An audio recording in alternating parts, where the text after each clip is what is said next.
I have had the opportunity many times to travel with my church on what we call mission trips. If you're from the United States, then you're probably familiar with the idea. A group of Christians get together, travel to a location in another city, and do some service projects and teach about Jesus. I see trips like this receive a lot of criticism online and in the press, and I get why. Short term solutions to long term problems are never enough, and voluntourism is a surefire way to separate the classes and sometimes do the right thing for the wrong reasons. That is what excited me about street church in downtown Vancouver, Canada, the first time that I went. It was an opportunity to invest in something long term.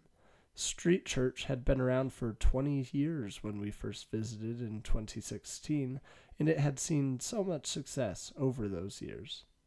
Now, I don't want to imply that street church is something that it is not. It is not a homeless shelter. It does not provide vocational training or teach you how to respond to an overdose. Street church receives no government funding, nor is it very Instagrammable. Street church was, more than anything, just one guy with a dream, and people would come along and help him. Pastor Randy Barnettson was the pastor of Street Church, and I'm sure there are others far more qualified to tell his story. I can only tell you about the Randy that I knew in the last 4 years of his life. Randy was a leader who served the homeless of Main and Hastings on the downtown east side of Vancouver. This is an area of Vancouver where, rather than address the problem, the city has chosen to simply contain it.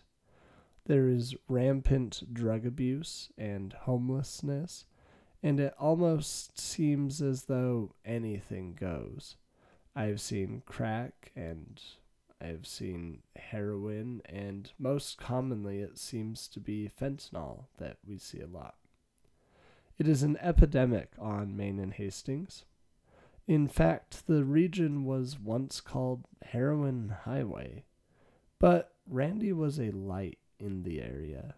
He dedicated his life to helping those who found themselves on the streets there, especially the First Nations people, and he asked for nothing in return. In fact, when I first met him, he was living at street church in a closet. Serving at street church is not glamorous. There's little more humbling than preaching when nobody is listening, or serving hot dogs without a thank you. But for some reason, that always reinforced that I was doing the right thing. In our trips to Vancouver, we got to see organizations that it seemed like were doing more. We visited the UGM and the Salvation Army, both of which had funding and staff. But Pastor Randy was just one guy. Help would come and go, but Randy stayed, regardless of how many volunteers he had. And so we decided to visit him at least once a year and do the things that he could not. And when there are sirens running every night and the streets are cold and dangerous, well, each little thing that we did felt like it mattered. Each hot dog we served mattered. Each needle that we cleaned up mattered. Each dead rat that we threw away. Every time we pushed Randy to the bank or the grocery store in his wheelchair, or we gave a homeless person a free haircut, that mattered. My sister sees movies in a way that I usually don't.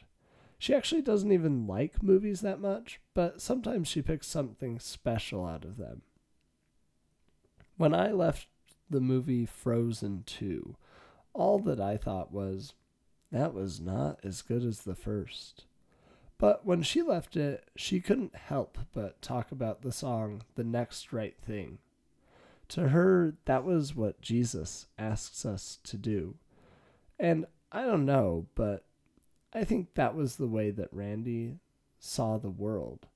The problems of Vancouver's downtown east side are overwhelming.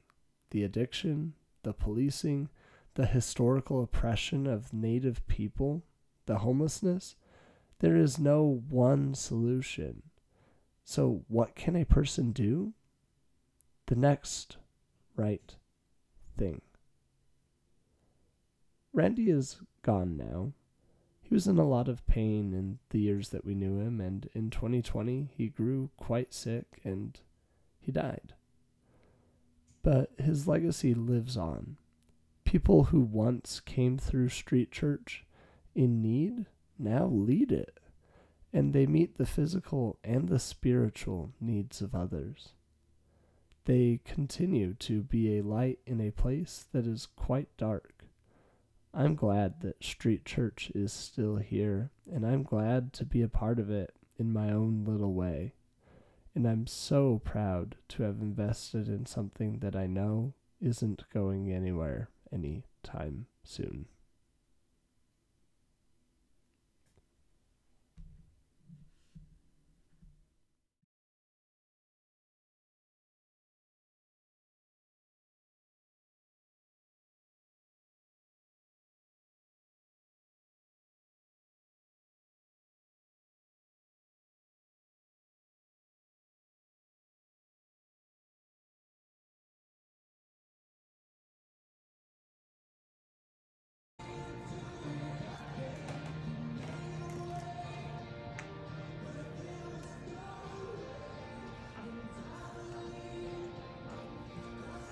Dang, Nate. Is he just sitting there? He's just chilling. Huffing and puffing. Why is he just sitting there?